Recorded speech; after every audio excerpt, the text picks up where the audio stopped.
All right, Black Box Radio. We have Miss Azya. Say hi to the people. Hello, people. You're so happy. So tell us, get us a little acclimated with you. Like, what do you do in the community so we can kind of unpack how COVID-19 has affected that? Like I said, I'm an actress, writer, educator. I make my money mostly teaching, a little bit of bartending. I am an adjunct professor at Coppin. I teach speech and theater. I teach after-school theater through Creative Alliance, and I bartend at Center Stage. Try to keep it in the arts. Yeah, Center Stage. Wow. So you even bartend in the art. I love it. Yes. Excellent. Free shows. Yeah, that's free shows. Exactly. That's great. So, so your full time is actually teaching, right? Well, I don't have a full time. I have 3 part times, which is why this has all been very interesting. 3 part times, so and I'm down to 1. So, which one has survived COVID-19? I am still able to teach my adjunct acting classes at Coppin online. Online, okay, okay. And so the bartending is done. That's shut down. Done. Yeah, there's no actressing going on right now unless you on a syndicated. Yeah. And so none of that. Okay, so you're just okay. Well, that's how this thing is. So is that scary for you, or is that something that you prepared for? Has it affected you negatively? Or? It has cost me some funds in the short term. I think it's going to equal out once the semester is over and I can file for unemployment. But I am literally like just teaching my 3 adjunct classes. I am at the right at the point to not be able to file for unemployment right now. Like I make as much as someone who works 40 hours for minimum wage teaching my 3 classes. So that's the minimum for unemployment. And you're right at the cusp. Wow. I am right at the cusp. Yep. Well, it's about to be over. So that's a good thing. Yeah. Yeah. And I've been very grateful to be able to keep teaching. Like I think my students have kept me sane. They've given me some purpose every day.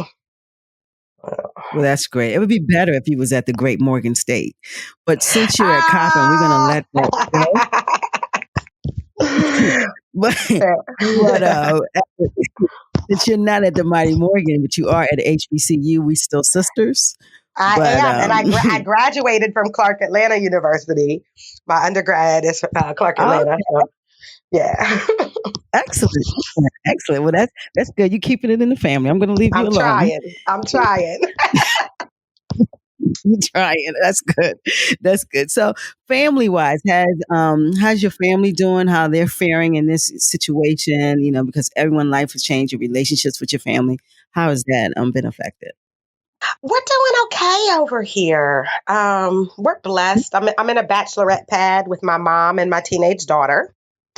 And my sister just moved a couple of months ago from DC to Baltimore. So she's down the street and around the corner.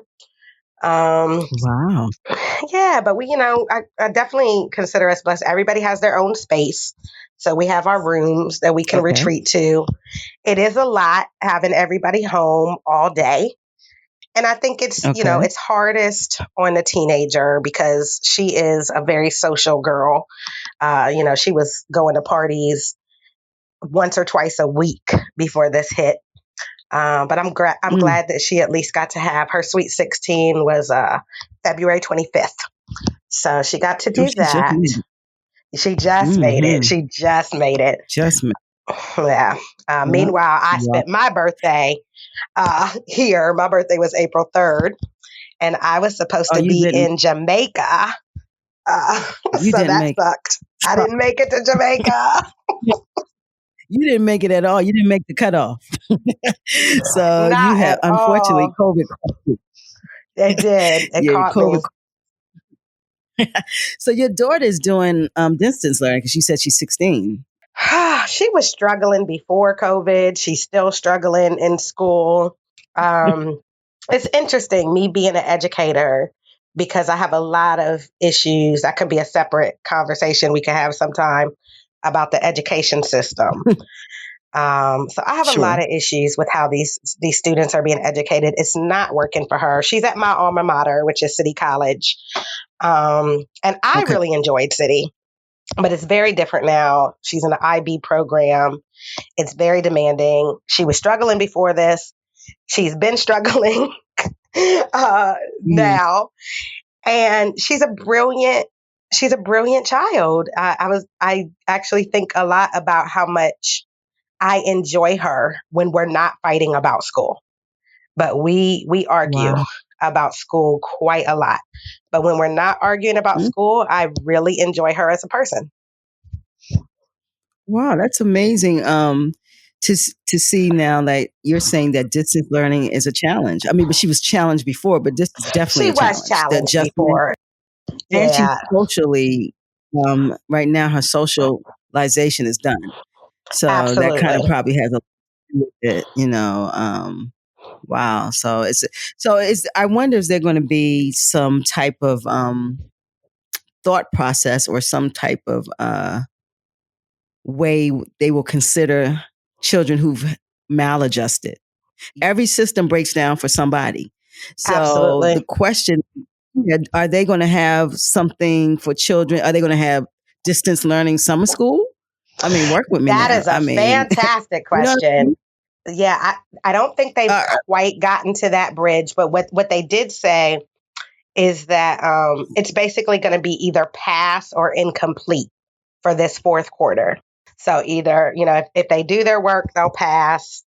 Yeah, I don't know what they're going to do with the incomplete, but one of her teachers basically said that she's in between grades, and that if mhm. she actually does her work this quarter, she would give her the higher grade. So Mm. Oh, that that's what I've been, that's what we argue about. I keep trying to tell her, as an educator, one thing I know is that we just want to know that you care. Like, show us that you mm, care and that you're trying, and we will work with you. sure. And my daughter does Well, not that's always show that she cares and that she's trying. So probably, that's definitely been our biggest struggle. the child probably has some unresolved trauma. We're not understanding how Mhm. traumatic it is. That is true. Children who don't have anything else but school.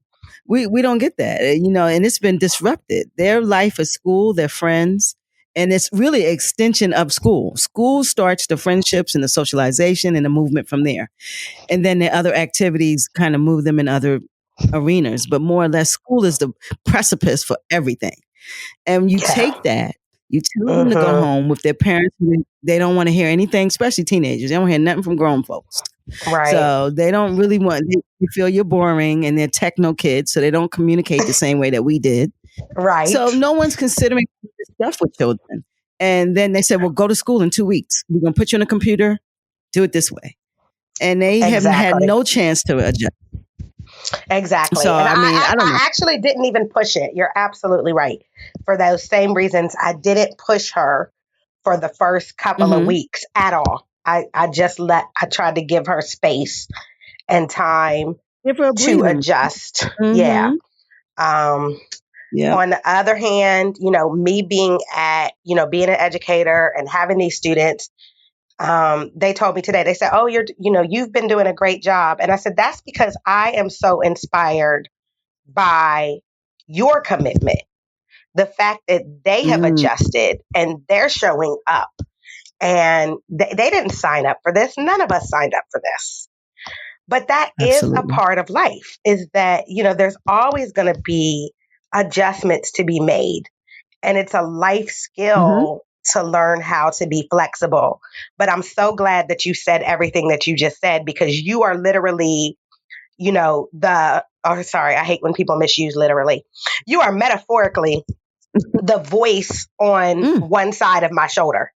Like you're Wow. the angel on my shoulder saying, and I hear that. I hear both of them. Like one side of me is saying, okay, yes, I feel bad for her. It's an adjustment period, but such is life. Like life doesn't let you make No, excuses. On absolutely. the other But hand, unfortunately, you are absolutely they don't right. have that.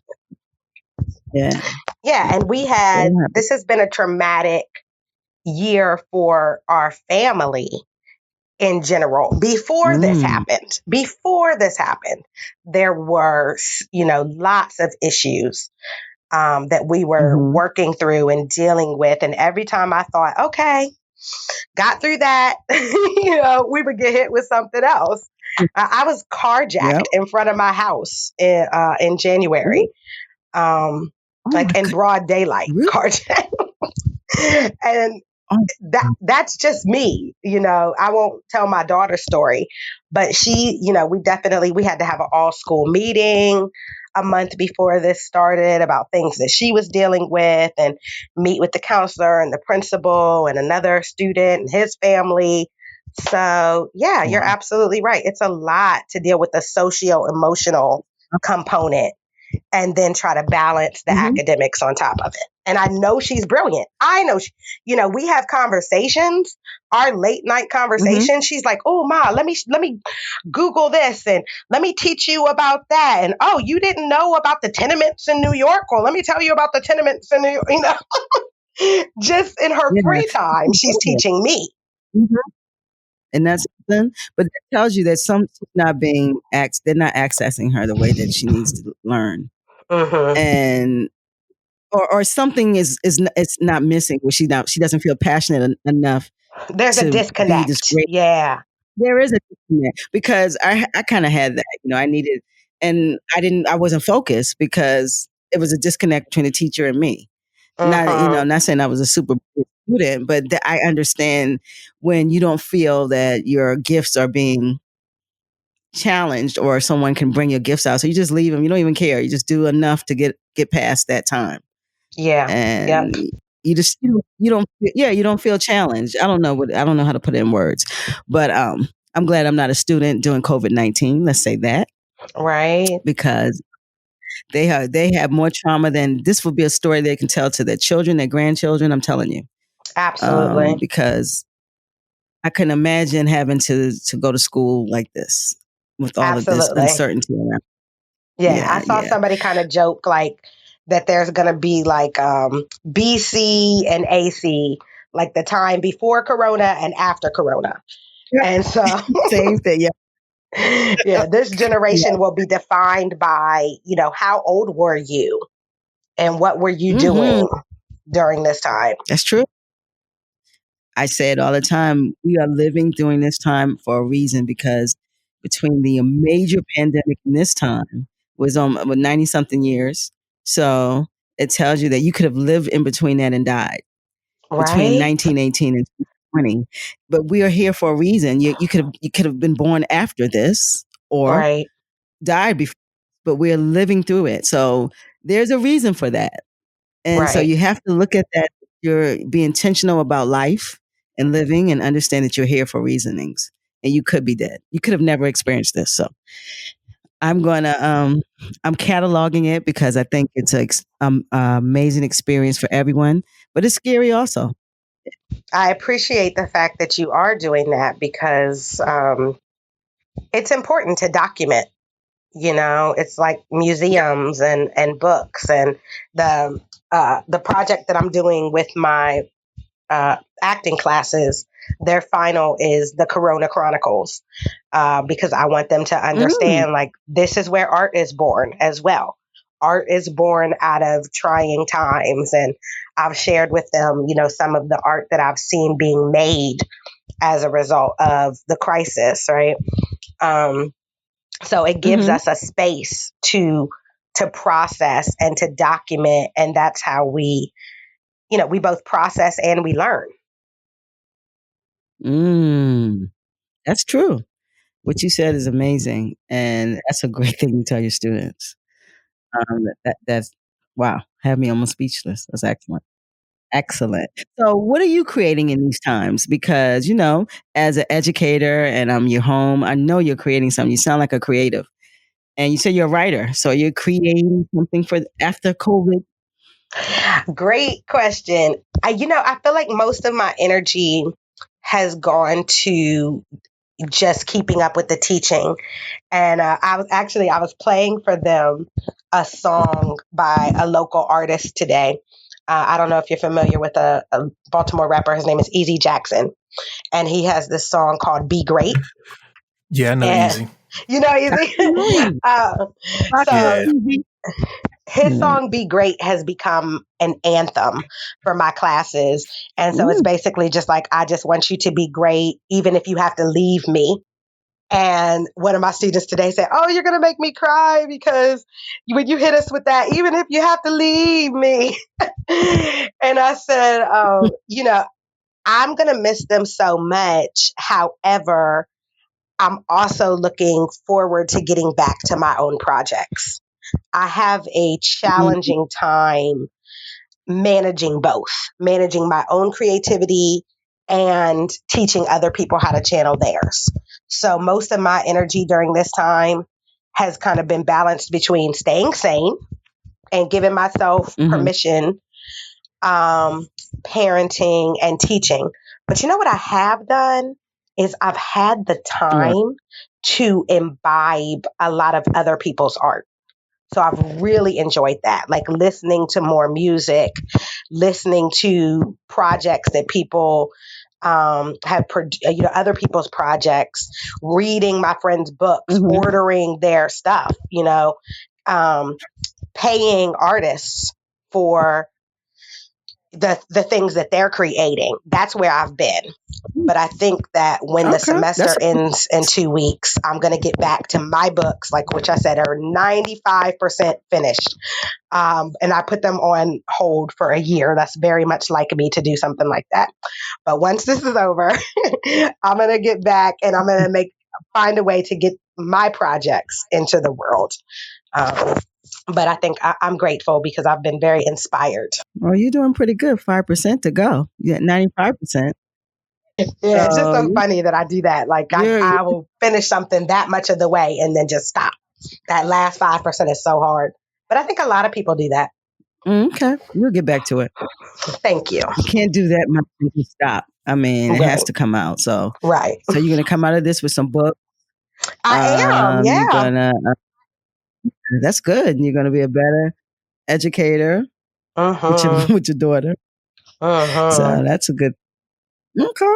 So we're at the part of the interview where we do a last will and testament, where we leave that jewel that's something that inspires us, that gives us something to be better.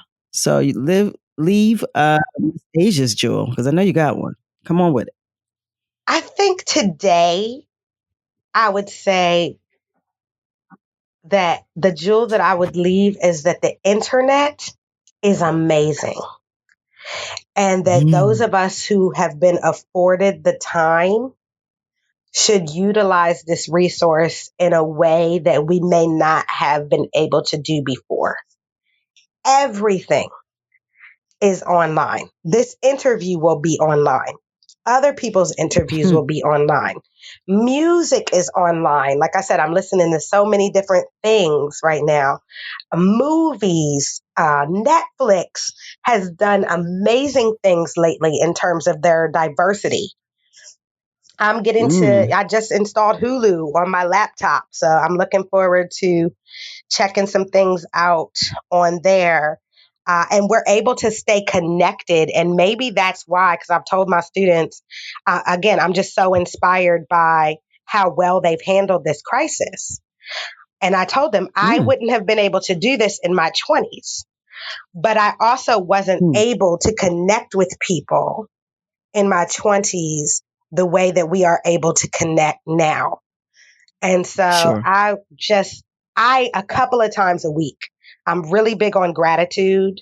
And a couple of times a week, I just remind myself to say, the internet is amazing. You can find anything. You can do research. You can watch plays, all the things. Yeah. TED Talks, yeah, podcasts. I just started listening to Serial yesterday. Hey. Really? Yeah, I hadn't had time or hadn't made the time. And it was really big 5 years ago. Well, I said you're definitely in for a ride. Okay, fair enough. In listening to that. I'm looking forward to it, yeah. We really appreciate you taking the time to share your insights and your experience here on the Rona Report. And for everyone that's listening right now, if you've enjoyed this conversation and would like to hear more of the voices in the Rona Report, you can find them at blackboxradio.com. That's BLAKBOXXRADIO.com. You can also find us on Instagram and Facebook at Black Box Radio. Find us on Twitter at BoxBlack. That's BOXXBLAK. And please, if you're hearing this message, you good? Yeah, I just was gonna. I was gonna follow you on Twitter. Okay. Okay, Box Black. There we go. One more follower. If you hear this message, we really need your help and support in helping to spread the message. The content gets suppressed on social media platforms. So share this with your friends and family. Send it in a text, send it in an email so everyone can hear these important voices. Yes. So, Ms. Azya, we really appreciate your genius, what you brought today. Really appreciate it. I really appreciate you guys for having me. Thank you. And you definitely got to come in studio and expound and really build with us. Absolutely. Okay? Absolutely. Anytime. Especially if y'all want to talk about education. That's a whole nother.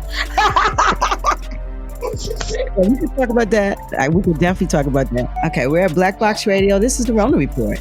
We just had Miss Azya. It is 5/6/20. We're out.